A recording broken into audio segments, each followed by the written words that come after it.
ወታደራዊ ዕውቀት የላቸውም ብለው ይናገራሉ ፕላስ ደግሞ ወጣቶችን ወደ ጦርነት እንዲገቡ በማድረግ ማግደዋል ክልሉ ላይ የተከፋፈለ ኃይል በስቷል በተለይም ደግሞ ሁለቱ ዋንጃ ይሄ ሁለት ቡድን የሚመስል ነገር ምንም ጥያቄ የለውም የጌታቸው ረዳ አስተዳደር ቢሆን ኖሮ ይህንን መግለጫ ባላወጣ ነበር አሁን እየተፈጠረ ያለውን አለመረጋጋት ክልል ውስጥ እየተፈጠረ ያለውን አለመረጋጋት እንደ መልካም አጋጣሚ የሚጠቀሙ በርካቶች አሉ ዝግጅት ያደረጉ ያሉ በርካቶች አሉ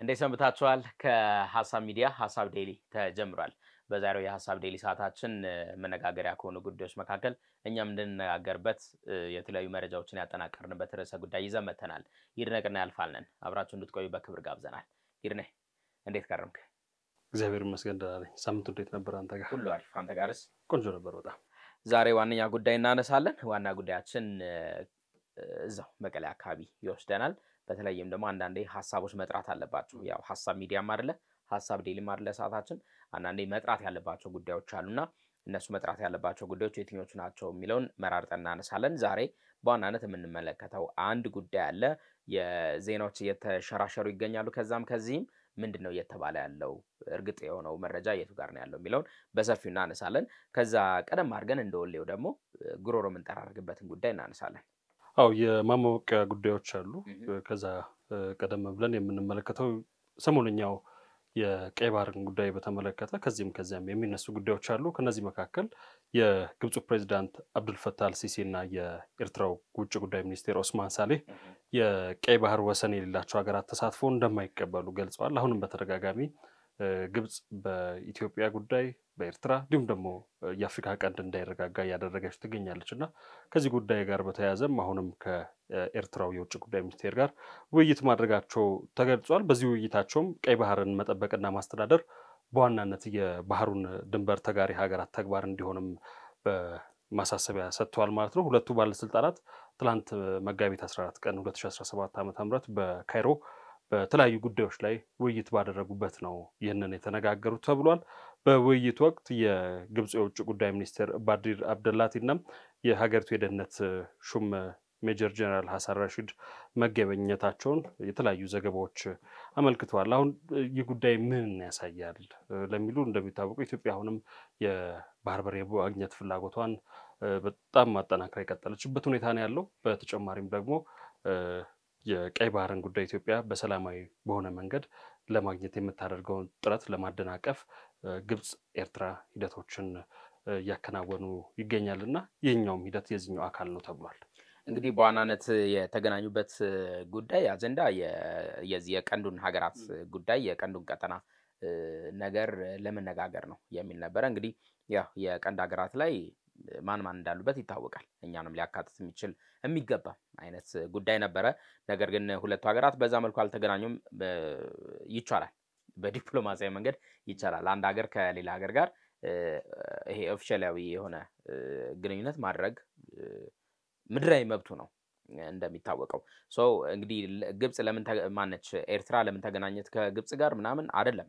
ዋነኛ ጉዳያችን ነገር ግን የዚህ የቀይ ባህር ጉዳይ ለምንድነው በዚህ ሰዓት ላይ ኤርትራ እዛ ድረስ ሄዳ መነጋገር የፈለገችው የሚለው ማንሳት ተገቢ ጉዳይ ነው እርግጥ ነው የባህር በርን በሚመለከት ግብጽ ያው አላት ሚና ቢኖራትም ግን ኤርትራ በዚህ ሰዓት የፈለገችበት የሚለው ነጥብ ነው ዋንኛው ነጥብ በሰዓት የፈለገችበት ምክንያት ምንድነው የሚል ነው እንግዲህ ከሰሞኑ ያሉ ተረጋጋሚ የኤክስ ጽሁፎችን እየተመለከትን ነው በተለይም ደግሞ የኤርትራው የውጭ ጉዳይ ሚኒስትርን ኦስማን ሳሊህን ጽሁፎች ያነበብን እንገኛለን እርሳቸው ትናንትና በድጋሚ ስለዚህ ስለ ቀይ ባህር ጉዳይ የጻፉት ነበረ ትዊት ያደረጉት ወይንም ኤክስ ያደረጉት እንትን ነበረ ያነሱት ሐሳብ ነበረ እሱ ሐሳብ በቀጥታ ከዚህ ከባለቤትነት ጋር ወይንም ደግሞ ከባህር በር ጉዳይ ጋር እንዲሁም ከቀይ ባህር ጉዳይ ጋር የተያዘን ነገር ነው ያነሱት እንግዲህ ዛሬ ደግሞ የወጡ አዲስ ስታንዳርድ ላይ ነው እኛ ይሄን ጉዳይ ያገኘነው አዲስ ስታንዳርድን ጨምሮ የኢጂፕት ዴይሊ እነርሱን የመሳሰሉ ሚዲያዎች ይሄኛው ጉዳይ በተረጋጋሚ ፍለፊት ገጻቸው ላይ አድርገው ያስነበቡት ይገኛሉ እንግዲህ ግብጽ ያው ከኛ ጋር ያላትን ጉዳይ እናቃለን በተለይ ደግሞ ከዚህ ከህዳሴው ግድብ ጋር ተያይዞ ገና ከተባለበት የመሰረት ድንጋዩ ከተጣለበት ጊዜ ጀምሮ ያላትን አቋም ሀሳብ እናውቃለንና አሁን ደግሞ ከኤርትራ ጋር በዚህ መልኩ ባለ ሀገር እንደ ሀገር ሰውም እንደኛ እንደ ኢትዮጵያዊም ከዛ ደግሞ እንደ የሚዲያ ባለሙያም ደግሞ በጣም በጉጉት የምንጠብቀው ጉዳይ ነው። ለማናቸውም ኤርትራ ካይሮ ላይ እንዲህ አይነት ምክክር አድርጋለች። ግብጽ የቀይ ባህር ፍላጎትን በተለያዩም ደግሞ የኢትዮጵያ የባህር ወደብ የማግኘት ፍላጎትን ለማዳፈን የተለያዩ እንቅስቃሴዎችን እያደረገች ትገኛለች። በተደጋጋሚ ከዚህ ቀደምም በተለይ የኤምኦዩ በተፈረመበት ጊዜም ከሶማሌው ፕሬዚዳንት ሀሰን ሼህ መሐመድ ከኤርትራው ፕሬዚዳንት ኢሳያስ አፈወርቂ ጋር ተገናኝታ ብዙ ጉዳዮችን እንደዶለተች ይታወቃል። አሁንም ኢትዮጵያ የወደብ የማግኘት ፍላጎቷን የቀይ ባህርን የማልማት ጥያቄዋን በተመለከተ ይህንን ጉዳይ ለማዳፈን አሁንም እየሄደችበት ያለው ርቀት ነው። በተጨማሪም የኤርትራ መንግስት ሰሞኑን ጭንቅ ጥበብ ያለው ነው የሚመስለው። ካየ በተደጋጋሚ መግለጫዎችን እያወጣ ይገኛል። ከዚህ ቀደም እንደምናስታውሰው የዲፕሎማቲክ ማህበረሰብ ሰዎችን ጠርተው በዚህ ጉዳይ ላይ የተለያዩ መግባቢያዎችን መግለጫዎችን ሲሰጡ እንደነበር ይታወሳል። እና ኤርትራ ከኛ በላይ እየተጨነቀች ነው የሚመስለው። እሺ ወደ ሌላኛው ጉዳያችን እንለፍ። የትምህርት ሚኒስትሩ ፕሮፌሰር ብርሃኑ ነጋ ዛሬ ማለዳውን ያወጡት አንድ መረጃ አለ። በተለይ ደግሞ ከዚህ ችግር ካለባቸው አካባቢዎች ጋር ተያይዞና በአማራ ክልልም በልዩነት እዛ አካባቢ ካለው ጉዳይ ጋር ተያይዞ ከትምህርት ገበታቸው ውጪ የሆኑ እድሜያቸው ለትምህርት ደርሶ ነገር ግን ከትምህርት ገበታቸው ውጪ የሆኑ ትምህርት ጀምረው ያቋረጡ ተማሪዎች በጸጥታ ችግሮች ምክንያት ማለት ነው ተማሪዎችን ቁጥር ይፋ አድርጓል። እንግዲህ በተለይም ደግሞ በአማራ ክልል 2.8 ሚሊዮን ተማሪዎች ብቻ ነው ተመዝግበው ትምህርት እየተከታተሉ ያሉት ሲሉ ተናግረዋል። እንደ ሀገር ደግሞ 7.2 ሚሊዮን በአንዳንድ አካባቢዎች የችግር ባለባቸው አካባቢዎች ላይ 7.2 ሚሊዮን ህጻናት ከትምህርት ገበታቸው ውጪ ሆነዋል ሲሉ ተናግረዋል። ይርኔ በአማራ ክልል ላይ ከ24 በላይ በዘለቀው ግጭት ምክንያት እንደሚታወቀው በርካታ ትምህርት ቤቶች ውድመት ደርሶባቸዋል። ተማሪዎች ወደ ትምህርት ገበታቸው መገኘት ያልቻሉበት ሁኔታ ላይ ያለው ይሄም የትምህርት ሚኒስቴሩም ቁጥራዊ ጥቆማም እንደሚያሳየው በርካታ ተማሪዎች ወደ ትምህርት ገበታቸው መገኘት እንዳልቻሉ ነው። ከዚህ ጋር ተያይዞም የጤና ተቋማት መሰረተ ልማት ወድመዋል። ይሄ አንድ የግጭት የሚያመጣቸው ጣጣዎች እንደሆኑ ይታወቃል። በተጨማሪም ደግሞ በርካታ የክልሉ ነዋሪዎች ከቦታ ቦታ ተንቀሳቅሰው ህይወታቸውን መምራት እንዳልቻሉ መረጃዎች ያሳያሉ። በዋናነት ደግሞ ሰሞኑን በብዛት እንደምንሰማው ከዚህ እንታገልላቸዋለን ከሚሉ አካላት ጋር ተያይዞ በራሳቸው የሚወጡ እገታ እንደበዛ መረጃዎች ያሳያሉ። ሴቶችና ህጻናት በዚሁ አጋጣሚ እየተደፈሩ ነው። በርካታዎች ደግሞ የስነ ልቦና ችግር አጋጥሟቸዋል። ምን ልል ፈልጌ ነው፣ በዚህ ትምህርቱ ላይ አሁን ተመለከት እንጂ ቁጥራዊ ሪፖርት በርካቶችም በጤና ተቋማትም ብንሄድ እንዲሁ በተለያዩ ጉዳዮች ላይ ብንመለከት ክልሉ ምን ያህል አደጋ ውስጥ እንዳለ ማሳያ ነው። እንግዲህ የክልሉ ትምህርት ቢሮ መረጃ እንደሚያሳየው ቀደም ሲልም ጠቀስ ለማድረግ እንደሞከርኩት 7 ሚሊዮን ተማሪዎችን ነበረ ለመመዝገብ ታቅዶ የነበረው። ነገር ግን የተመዘገቡት 2.8 ተማሪዎች ብቻ ናቸው ምዝገባ ያካሄዱት። እንግዲህ በሁለተኛው ሴሚስተር ኢ መደበኛ ምዝገባ ለማካሄድ ታስቦ ነበረ። በዚህ ኢ መደበኛ ምዝገባ ለማካሄድ በታሰበበት ሂደት ውስጥ ደግሞ 76,000 ተማሪዎች ብቻ ናቸው መመዝገብ የቻሉት። እንግዲህ ክልሉ ላይ ይሄ ከትምህርት ገበታቸው ውጭ የሆኑት ብለን 2.8 ሚሊዮን ተማሪዎች ብቻ ካልን ከዛ በሁለተኛው ሴሚስተር 78,000 ተማሪ ኢቭን 1 ሚሊዮን እንኳን አልሞላም እንደማለት ነውና እንግዲህ ክልሉ ላይ በተለይም ደግሞ በአለመረጋጋት በጸጥታ ችግር ምክንያት ከትምህርት ገበታቸው ውጭ የሆኑ ያሉ ተማሪዎች ቁጥር ምን ያህል እየጨመረ እንደሆነ ማሳያ ነው የሚሆነው። ይድኔ ያው ጉዳዩ አሳሳቢ ነው። አሁንም በግጭት ውስጥ የሚገኙ አካላት መንገዱም መፍትሄው አንድ ነው፣ ቁጭ ብሎ መነጋገር፣ ወደ ድርድር ጠረጴዛው መምጣት ነው። ሌላ ምንም አይደለም። ጠመንጃ በዚህ ዘመን አዋጭ አይደለም ለማለት ነው። መልካም። ከሰሞኑ መነጋገሪያ የሆኑ አንድ ሰው አሉ። በተለይም ደግሞ በትግራይ ክልል የሰላምና ጸጥታ ቢሮ እንዲሁም መከላከያ ሰራዊት በሚያስተዳድረው ማህበራዊ ትስስር ገጽ ላይ ስማቸው በተደጋጋሚ እየተዘዋወረ ያለ አንድ በተለይ እዚህ ጦር ውስጥ ያሉ መከላከያ ውስጥ ያሉ የነበሩ እዛ ኃይል ውስጥ ሲያገለግሉ የነበሩ አሁን ደግሞ ትግራይ አካባቢ ላይ ካለው አስተዳደር ጋር ተያይዞ ስማቸውም የሚነሳ አንድ ሰው አሉ። ጀነራል ምግበይ ኃይለ ከእርሳቸው ጋር ተያይዞ ነው የዛሬው የሀሳብ ዴይሊ ዋነኛ ጉዳያችን የሚሆነው። እንግዲህ በጣም በርካታ መረጃዎች እየወጡ ነው እርሳቸውን የሚመለከቱ ክልሉም የራሱ የሚለውን መረጃ እያወጣ ነው የሚገኘው። የተለያዩ የመረጃ ምንጮችም የየራሳቸውን መረጃ እያወጡ ነው የሚገኙት። እኛ ደግሞ እንደ ሀሳብ ዴይሊ እነዚህ ሀሳቦች ላይ ማጣራት አድርገን ነገርየውን በእኛ አተያይም ጭምር ይዘን ለመምጣት ሞክረናል። ስለዚህ ከእርሱ ጋር ነው ቆይታ የምናደርገው። አብራችሁን ቆዩ። ከአፍታ በኋላ እንመለሳለን።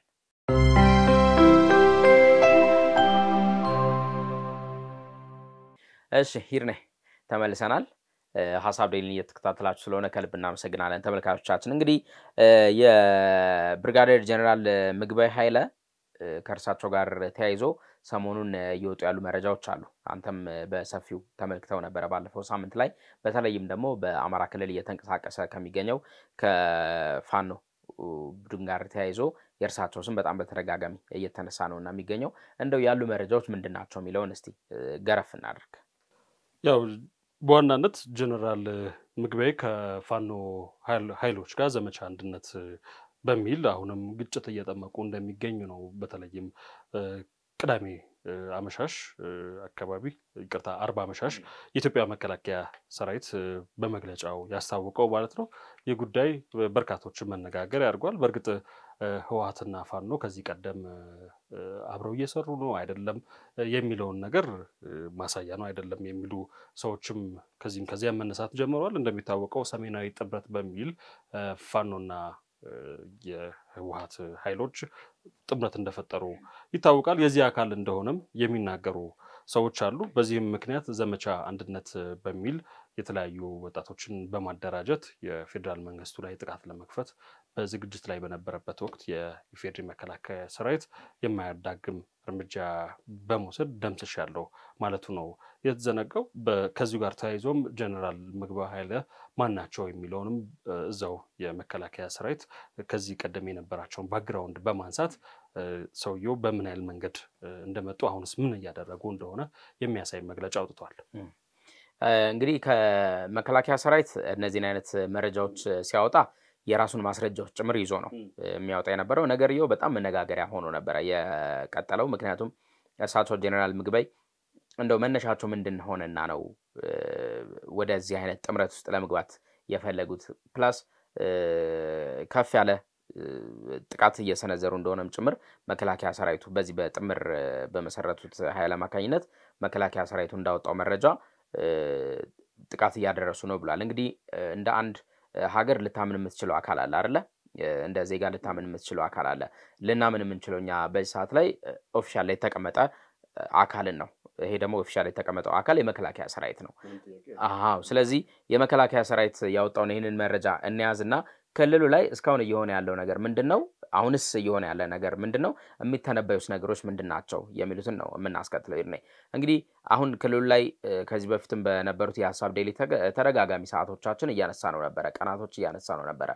ክልሉ ላይ የተከፋፈለ ኃይል በዝቷል።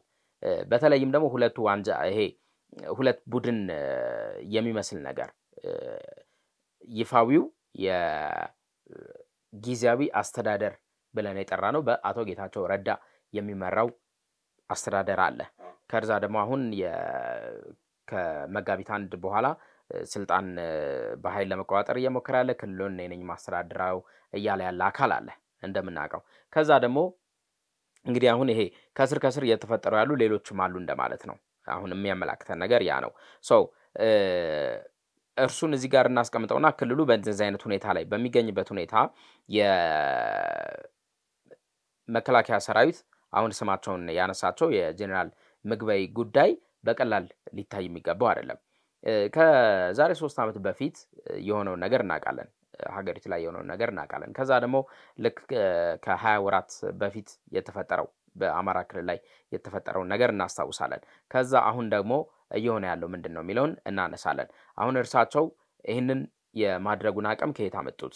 ሰራዊቱን እንዴት አደራጁት የሚለውም ሌላ ጥያቄ ነው። በርግጥ እኛ በጣም በስፋት እየጠበቅን የምንገኘው መከላከያ ሰራዊት አሁን ይህንን መረጃ ይፋ አደረገ እንጂ በጣም በዝርዝር የሚነግሩን ብዙ አይነት ነገሮች እንደሚኖሩ እንጠብቃለን።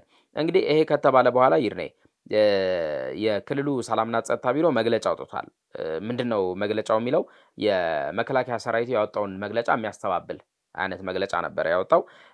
እንግዲህ በጀነራል ምግበይ ኃይለ ላይ የተሰራጨው መረጃ ነው የሚለው የተሰራጨው መረጃ ወይም ደግሞ ያቀረበው ውንጀላ ብሎ ነው የሚገልጸው በኮቴሽን ውስጥ ይህ የተሰራጨ መረጃ ተግባራዊ መፍትሄ ለማምጣት የሚካሄደውን ጥረት የሚያስተጓጉል ነው የሚል ስሜት ያለው መግለጫ ነው ያወጣው።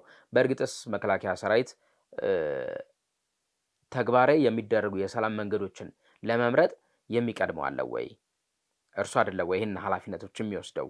ምክንያቱም የሀገርን ኃላፊነት የሀገርን ሰላም የሀገርን የደህንነት ሁኔታ ተቀብሎ ነው አይደለ የሚንቀሳቀሰው መከላከያ ሰራዊት። ሰው ከሱ ጋር ተያይዞ የሚሄድን አካል እንዲህ ብለህ መውቀስስ ተገቢ ነው ወይ የሚል ጥያቄ ያጭርብኛል። እኔ ከሁሉ በላይ ጀነራል ምግበይ ማን ናቸው እስኪ የሚለውን ነገር ጥቂት እንመልከት። ያው በደንብ የመከላከያን መግለጫ አለዳ የትግራይ ሰላምና ጸጥታ ጽሕፈት ቤት ያወጣውን መግለጫ ሁለቱንም እንድናይ ጀነራል ምግበይ ማን ናቸው የሚለውን ነገር እንመልከት። በዋናነት ሰውየው ብዙ ያን ያህል ወታደራዊ ዕውቀት በተለይ አካዳሚክ የሆነው ወታደራዊ ዕውቀት እንደሌለው የሚያውቁት ሰዎች ሲናገሩ ይደመጣል።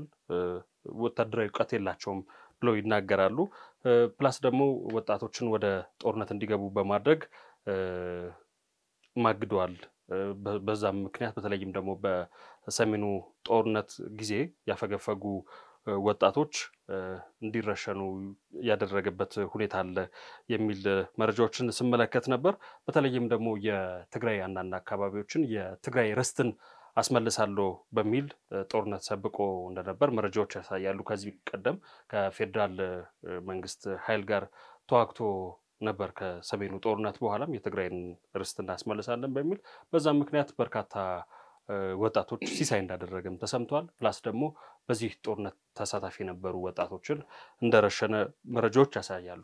አሁን ደግሞ የቅርብ ጊዜ መረጃዎችን ስንመለከት ደግሞ የፕሪቶሪያውን ስምምነት ተግባራዊ እንዳይሆን በኃይል እንዲናድ እንቅስቃሴ ከሚያደርጉ ሰዎች መካከል አንደኛው ነው። እንደምናስታውሰው የጌታቸው ረዳ አስተዳደር እንዲፈርስ ወይም ደግሞ ከዚህ በኋላ የጌታቸው ረዳ አስተዳደር የለም ፈርሷል ብለው ካወጡ የቲዲኤፍ የጦር መሪዎች መካከል ምግበይ አንደኛው እንደሆነ እናስታውሳለን። መጨረሻ ላይ መጋቢት ወር ላይ ደግሞ የጌታቸው ረዳ አስተዳደር ካገዳቸው 3 ጄኔራሎች መካከል መጋቢት መጀመሪያ አካባቢ እሱ ነበርና ሰውየው ግጭት በመጥመቅ የተካነ እንደሆነ በዚህ ማየት እንችላለን ማለት ነው።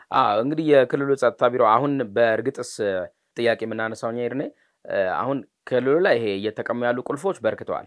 የቢሮ ቁልፎች ማለት ነው እጅግ በጣም በርክተዋል። ምንም እንኳን የዋናው ጊዜ አስተዳደር ማህተም በአቶ ጌታቸው ረዳ እጅ ላይ ቢገኝም በየቢሮ ግን በየዞን አስተዳደሩ ግን እየተደረገ ያለው በፈንቅለ ስልጣን ቀላል የሚባል አይደለም። ሰው አሁን ይሄኛው መግለጫ መከላከያ ሰራዊት ያወጣውን መግለጫ ልብ ይበል ሲል ያሳሰበ የሚገኘው አካል የትኛው አካል ነው ማለት ለኛም ግራ ይገባናል እኮ ስታየው። አቶ ጌታቸው በይፋ ያስቀመጡት አካል አለ እዛ ጋር። ይሄኛው ደግሞ አሁን አንተ እንደጠቀስከው ደግሞ የጀርባ ታሪካቸውን ስናጠና ጊዜ አስተዳደር የሚባል ክልሉ ላይ አናቅም የሚል አካልን እየደገፈ ያለ መግለጫ ያወጣ የጸጥታ ቢሮ የክልሉ የጸጥታና ደህንነት ቢሮ የትኛው ነው? አሁን ስሜቱም ይገባሃል አይደል ወዴት እንደሚያመዝን። ምክንያቱም የጊዜ አስተዳደሩ ሰዎች ቢሆኑ ይሄን ነገር እንትን የሚሉት ምን አይነት ስሜት እንደሚኖረው እናውቃለን። ለማስታወስ ያህል የመታወቂያውን ጉዳይ እናንሳ። ሰሞኑን የሰላምና ጸጥታ ቢሮ ነው ይህንን ጉዳይ መታወቂያ ከዚህ በኋላ ይዛችሁ መንቀሳቀስ አትችሉም የሚለውን ነገር ሲያነሳ የነበረው አሁን ይህንን መግለጫ ያወጣው ቡድን ነው። ስለዚህ ምንም ጥያቄ የለውም የጌታቸው ረዳ አስተዳደር ቢሆን ኖሮ ይህንን መግለጫ ባላወጣ ነበር። አሁን በቃ በክልሉ ያለው ሁኔታ እየለየለት የመጣ ሁኔታ ነው የሚመስለው። ምን ብሏል ጸጥታ አስተዳደሩ? ይሄ በትግርኛ የተጻፈውን እያየሁት ነበርና በክልሉ ላይ የሚንቀሳቀስ ማንኛውም ኃይል ይላሉ ማንኛውም ኃይል ወይንም ደግሞ ማንኛውም አካል አሁን ላይ እንደገና ወደ ጦርነት የመግባት ስሜት የለውም ወይንም ጦርነት ይሄ መሳሪያ የማንገት አይነት ፍላጎትና ስሜት የለውም ይላሉ። ፋይን እንደዛ ከሌለው አሁን እዚህ አካባቢ ጋር እየተደረገ ያለው እርስ በርስ ለመጀመር ምልክት የሚመስሉ ነገሮች በቃ ይዋጣልን የሚመስሉ በተለይ ጊዜ አስተዳደሩና እነዚህ አካላት ብለን የምንላቸው ይዋጣልና አይነት ስሜት ያለው ንግግር በተረጋጋሚ ሲናገሩ ስንሰማ ይሄኛውስ ምን ማለት ነው? ጦርን ማንገት አይደለም ወይ የሚልም ነገር እንድታነሳ ያስገድድሃል። አሁን የጀነራል ምግበይ ላይ ቀደም ሲል እንዳልነው እኔ እጠብቃለሁ በአጭር ጊዜ ውስጥ የመከላከያ ሰራዊት በጣም ጥርት ያለ መረጃ ልክ አንተ ቀደም ሲል ያርሳቸውን የኋላ ታሪክ እንደነገርከን ሁሉ ጥርት ያለ መረጃ ይዞልን ይወጣል ብለን እንጠብቃለን። ነገር ግን ክልሉ ላይ ያለው እንቅስቃሴ ውስጥ ያለው ውጥረት አይበልጥም ወይ? አሁን እንደገና ወደ ውጪ እየወጡም ሌላ እንትን ከመምዘዝ ይልቅ ውስጥ ያለው ይሄ ውጥር ያለው ነገር ህዝቡ ላይ እየተፈጠረ ያለው ስነልቦናዊም ዘርፈ ብዙ የሆነ አለመረጋጋትን ማብረድ አይበጅም ወይ? እሱስ አይደለም ወይ በዋናነት ትኩረት ሊደረግለት የሚገባው የሚለው ነጥብ በዋናነት ሊገዛን የሚገባ ጉዳይ ነው። ያው በተለይ ምግበይን ማየው ይቅርታ አድርግልኝና እኔ ከህወሓት አስተሳሰብ ነው ከህወሓት ሐሳብ አንፃር ነው የማየው። ምክንያቱም ህወሓት በየትኛውም መንገድ አማራጫቸው በሰው ህይወትም ተረማምደን ቢሆን በየትኛውም አካል ለምሳሌ እንደምታውቀው ያኮረፉ ኃይሎች ናቸው አሁንም የህወሓትን የያዙት። በተለይም 4 ኪሎ ተቀምጠናል፣ ስለዚህ 4 ኪሎ ለማስመለስ በየትኛውም ደም ለምሳሌ በአማራውም በትግራዩም ደም ተረማምደን 4 ኪሎ መመለስ አለብን የሚል ሐሳቤን ነው የሚያነሱት። እና ምግበይም ከፋኖ ኃይሎች ጋር ምክንያቱም እነ ፋኖም በሌሎችም ያሉ ኃይሎች አኩርፈዋል። ስለዚህ ካኮረፉ ኃይሎች ጋር አሁን የፋኖ የተጀመረው ዘመቻ አንድነት እንደሚል ይታወቃል። የአንድነት ዘመቻ በሚል ነው የመጡት። ስለዚህ ካኮረፉ ኃይሎች ጋር በጋራ በመሆን 4 ኪሎን እያሰቡ ነው የሚገኙት። ይሄ ደግሞ ህወሓት ትላንት የኖረችበት ነው፣ ዛሬ የሚኖረችበት ነው። የሚያስደንቅ ጉዳይ አይደለም። ነገር ግን የነሱ መግለጫ አሁንም ይሄ ምንድነው ወደኋላ የሚመልሰን ነው አይነት የሚል ነገር ነው። ያ ትክክል አይደለም። እነሱ አሁንም በወረቀት ላይ ጦርነት አንፈልግም ይላሉ፣ ግን በተግባር እየሄዱበት ያለው ርቀት ለጦርነት የሚደረጉ እንቅስቃሴዎችን በተግባር ዘመቻ አንድነት አንዱ ማሳያ ነው። የጊዜያዊ አስተዳደሩ የትግራይ ጊዜያዊ አስተዳደር በተረጋጋሚ ሲላቸው የነበሩ ነገሮች በተለይ ስልጣኑን ከተረከበ በኋላ ሲላቸው የነበሩ ነገሮች ምንድነው? አሁን እኛ ዋነኛ ጉዳያችን ልማትና ልማት ነው፣ ወደ ሰላም መመለስ ነው፣ ሰላም ነው፣ ስራ ፈቶ የተቀመጠውን የሚላስ የሚቀመስ በየጊዜው የሚያሳስበውን ህዝባችንን በልቶ እንዲያደር ማድረግ ነው፣ ገቢ እንዲያገኝ ማድረግ ነው፣ ሰርቶ ወጥቶ ገብቶ በሰላም የሚኖርባትን ክልል መፍጠር ነው ሲል ነው በተረጋጋሚ እየተናገረ ያለው። እንግዲህ አሁን ክልሉ ላይ የሆነ ያለው ነገር የዚህ ተቃራኒ ነው። ህዝቡን ድጋሚ ጊዜ አስተዳደሩ ቃል ገብቶ ስልጣን ተረክበው እየሄደበትን ያለው መንገድ ይሄ እንደዚህ እየገለበጠው ነው የሚገኘው። ሌላኛውን የጀርባውን ነው እያደረገ ያለው። ፍጹም የማይጣጣም ተቃራኒ የሆነ ነገር ነው። ይሄ ደግሞ እየሆነ ያለው ቀደም ሲል አንተ የጠቀስከው 4 ኪሎ እንገባለን ከሚለው እሳቤ ባለፈ ከዛው ማህበረሰብ ወጥተናል፣ የምንቆረቆረው ለዚህ ማህበረሰብ ነው፣ ምክንያታችንና ጉዳያችን ይሄ ማህበረሰብ ነው በሚሉ አካላት ነው። በእርግጥስ ይድነቃቸው ተሾመ ጉዳይ ከሆነ የእርሱ ስራ መስራት፣ የእሱ ወጥቶ መግባት፣ የእሱ ሰላማዊ ኑሮ መግፋት ጉዳይ ከሆነ ምንድነው እንዲሆን የማደርገው? ገቢ የሚያገኝበትን ነገር እፈጥርለታለሁ። የቤት ኪራይ ከሆነ የሚያሳስበው ቤት ኪራዩን ያለ ሀሳብ ሊከፍልበት የሚችልበትን አማራጭ እንዲያገኝ መንገዱን እጠቁመዋለሁ እንደ ወዳጅ አይደለ? ከዛስ የተረጋጋ ኑሮ እንዲኖር የሚያስችሉት ነገሮች ምንድን ናቸው? ምክር ከሆነ ምክር እለግሰዋለሁ። በቃ እንደዚህ እዚህ ዙሪያ ላይ ያሉ አይነት ነገሮችን እፈጥርለታለሁ እንጂ ይድነቅ ስራ ማግኘት ሲገባው ስራ እንዳያገኝ እያደረኩት፣ ይድነቅ ቤት ኪራይ መክፈል ቸግሮት ያልፋል ቤት ኪራይ እኮ ብሎ ሲለኝ በስማም አንተ ምናምን ነገር እያልኩ ብሶቱን የማባብስበት አይነት ነገር ከሆነ፣ ሰላም ካልሆነ ዙሪያው ላይ እንዲያማክረኝ እድል ካልሰጠውት፣ እኔም ሀሳብ ሼር ካላረኩት ምኑን ነው የኔና የሱ እዚህ ጋር እንትኑ? ይሄ ማለት ነው እንግዲህ አሁን የትግራይ ህዝብ እዛ አካባቢ ላይ ያለው ማህበረሰብ ባለፈው በጣም በተረጋጋሚ አንስተነዋል። በጣም ስጋት ውስጥ ከመግባቱ የተነሳ ምግብ ቀድሞ ይሄ የሚበላ ቀድሞ ገዝቶ እስከ ማስቀመጥ እንግዲህ ነገ የሚሆነው አይታወቅም ከሚል ስጋት ማለት ነው። ከሚል ስጋት የሚበላ ገብቶ እስከ ማስቀመጥ ገዝቶ እስከ ማስቀመጥ ደርሷል። የተለያዩ እንቅስቃሴዎቹን እየገደበ ነው የሚገኘው ውስጥ ባሉ ገፊ ምክንያቶች ማለት ነው፣ ውጥረቶች ማለት ነው። ጀነራል ምግበይ ዋነኛ ጉዳያቸው የሚሆነው እንግዲህ እዚህ ጦሩ ላይ በጣም ቆይቻለሁኝ ብለው ካሉ ዋነኛ ጉዳያቸው ሊሆን የሚገባው ክልሉ ላይ ያለውን ሰላምና ጸጥታ መረጋጋት ይህንን ሀሳብ ይዘው ከተነሱ ሰዎች ጋር አንድ ሆነው ተግባራዊ ማድረግ ነው። ቀደም ሲል እንዳልነው ዋነኛ እሳቢያቸው የክልላቸው ጉዳይ ቢሆን ኖሮ በክልሉ ያለውን ነገር እርግጥ ነው ባለፈውም ተጨንቀናል።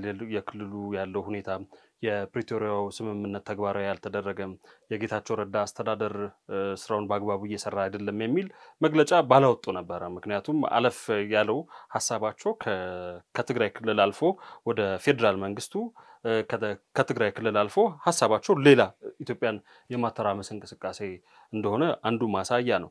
እንግዲህ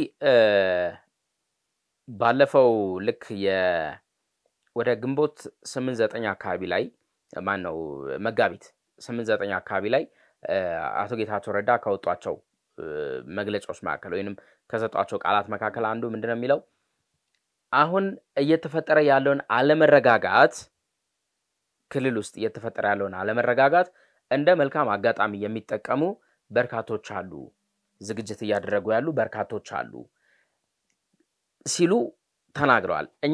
እኛም የዛ ጊዜ አንድ እንትን ብለን የነበረው ምንድነው ትዝ ካለ ከነዚህ ኃይሎች መካከል የኤርትራን ጦር ነበረ እንደውም አይደል የኤርትራ መንግስትን ነበረ በጣም እንትን ብለን የነበረው። እኔ ግን አሁን የገባኝ ነገር በተለይ የጀነራል ምግበይ መረጃ ከወጣ በኋላ የገባኝ ነገር ምንድነው ኦኬ አቶ ጌታቸው ውስጥ ላይም ያሉ ብለው ሲሉ እነዚህንም አይነት ለማለት ነው። ምክንያቱም መረጃውን ካየው በጣም የተደራጀ ጦር አላቸው ምግበይ ጀነራል ምግበይ የተደራጀ ጦር አላቸው። ይሄን ጦር ያደራጁት በምን ያህል ጊዜ ውስጥ ነው? አዎ ያው ከዚህ ቀደም ሲነሱ የነበሩ በተለይም የነ ምግበይ ኃይል ሲያነሱ ከነበሩ ጉዳዮች መካከል የጊዜው አስተዳደሩን በኃይል እናፈርሳለን ሲሉ በተደጋጋሚ ይናገሩ ነበር። በኃይል እናፈርሳለን ማለት የምንተማመነው አካል አለ ማለት ነው። ምክንያቱም የጦር ጄኔራሎቹ ያንን ነገር እንደዚህ ብለው ሊናገሩ የሚችሉት ከኋላ እያሰለጠኑ የሚገኙት በርካታ በሺዎች የሚቆጠሩ ኃይል እንዳለ ይታወቃል። አቶ ጌታቸውም ገና ትጥቅ ያልፈታ ሰራዊት አለ ሲሉ ነበር ከዚህ ቀደም። ይሄኛው በነ ምግበይ ስር ያለም ሊሆን ይችላል። ኦሬዲ ያው ምግበይ አንዱ የቲዲኤፍ አመራር በመሆኑ ምክንያት ማለት ነው። ሐሳባችንን እየጠቀለል ይመስለኛል። በዋናነት አሁንም መንገዶች ክፍት ይመስሉኛል ማለት ለድርድር ለጠረጴዛ ለመመካከር እነዚህ ሁኔታዎች በሙሉ አዋጭ መንገዶች ናቸው። አሁን ላይ ትጥቅ በማንገብ ታገልለታለሁ ለምትለው ህዝብ ቀደም ሲል እንደጠቀስነው በአማራ ክልል ተማሪዎች ወደ ትምህርት ገበታ እንዳይመለሱ በክልሉ ያለው እንቅስቃሴ ትግራይም እያየን ነው አይደል? በብዙ መንገድ የስነልቦናም እንደዚህ ቁሳይም ጉዳቶች እያስተናገዱ የመጡበት ያለው ምክንያት ነው። አሁንም ያንን መልሰን የምንደግመው ነው የሚሆነው። አዎ አያዋጣም። አሁን ጭራሽ አያዋጣም ማለት እኛ አማራ ክልል ላይም ያለው አለመረጋጋት በጣም ፍጹም ሰላም እንዲሆን ነው እንደ ዜጋ የምንመኘው፣ እንደዛ እንዲሆን ነው። በቃ ነገሮች ይሄ ተነጋግረህ ጠረጴዛ ዙሪያ ላይ ሆነ የምትፈታቸው ነገሮች ወደ ጠረጴዛው በትክክል እንዲመጡ ነው የኛ ምኞት። አሁን የትግራይ ለምንድነው እንደዚህ የሚያሳስበን እኛ ያለበት የእስካሁኑ ይበቃል ከሚል ነው። የእስካሁኑ ይበቃል በቃ አሁን ደግሞ እስቲ ፋታ ያገኝ መረጋጋቱ ይኑር ነው። እንደ ጀነራል ምግበይ አይነት ትልቅ ኃላፊነት ሊሰማቸው የሚገቡ አካላት ደግሞ ይበልጥ ወደ አለመረጋጋቱ ከሆነ ህዝቡን እየወሰዱ ያሉት ታዲያ ምንድነው የሚሆነው ይሄ መጨረሻው? ስለዚህ ትንሽ ቁጭ ማለት ትንፋሽ መውሰድ ማሰብ የሚገባን ጉዳይ ነው ይሄኛው። በጣም አሳሳቢ ጉዳይ ትጥቅ ያልፈታ አካል አለ። አቶ ጌታቸው የሆነ ጊዜ ላይም ጠቅሰውታል። አሁንም እንደዛ እንዳለ መረጃዎች አሉ። የማን ነው ደግሞ አሁን ቀጣይ ይሄ ምን እንደሚሆን አናውቅም ብለን እንግዲህ እርሳቸው ትጥቅ ካልፈታው የሆነን አካል ያዙን በል ሌላ ደግሞ ማን ይሆን ሌላኛውን ትጥቅ ያልፈታ አካል የሚይዘው? እንዴ ዲዲአር እኮ በተረጋጋሚ አንስተናል። በወር በቢሊየን ብር እኮ ይወጣበታል። ስንት ቢሊየን ነው ባለፈው ብለን ያልነው? ገባ ከተመደበው በጀት ላይ 8 ቢሊየን ብለናል። አሁን እንደዚህ ይሄን ሁሉ ገንዘብ ወጪ እየተደረገ ያለው ክልሉን ወደ ሰላም ሊያመጡ የሚችሉ መንገዶችን በመምረጥ ነው በመከተል ነው። እንደዚያ አሁን ጀነራል ምግበይ እንትን ውስጥ የገቡ ልጆች የምናውቃቸው ወጣቶቹ ናቸው። ምናልባትም ደግሞ ያለፈው ጦርነት ላይ ተሳትፎ የነበሩ ናቸው። አዲስ የተቀላቀሉም ይኖራሉ። ከዛ እንደገና እነሱን አሁን መስዋዕት አድርገን ወላጆቻቸውን ልጅ አልባ ልናደርጋቸው ነው። እንደገና እነሱን መስዋዕት አድርገን ነገም ሌላ ድንኳን ሊጣል ነው። ምንድነው መጨረሻው? ዓላማውስ ምንድነው?